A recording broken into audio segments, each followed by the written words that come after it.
ప్రియమైన పాఠకులకందరికీ యేసుక్రీస్తు నామములో శుభవందనములు తెలియజేసుకొనుచున్నాను. ప్రియులారా, ప్రతిదినము ఒక అధ్యాయము దేవుని వాక్యము చదువుట మన జీవితములకు ఎంతో దీవెనకరము, ఆశీర్వాదకరము. కావున ఈరోజు మనము కీర్తనల గ్రంథము నుండి 11వ అధ్యాయమును చదువుకుందాం.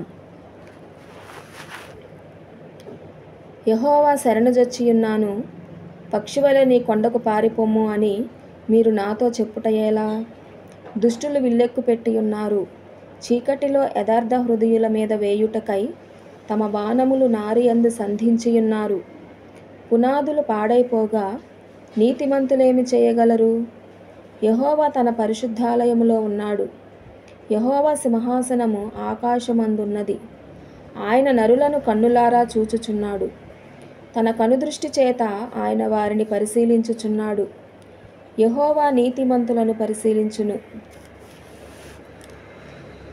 దుష్టులను బలాత్కార శక్తులను ఆయనకు అసహ్యులు.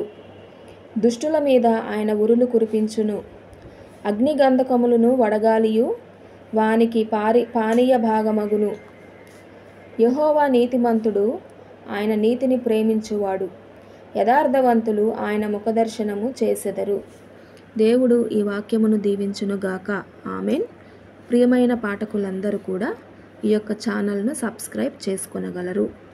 అంతేకాకుండా అనేకుల చేత ఈ వాక్యమును చదివించులాగున అనేకులకు ఈ వాక్యమును షేర్ చేయమని కూడా మనవి చేసుకొనుచున్నాను. ఆమెన్.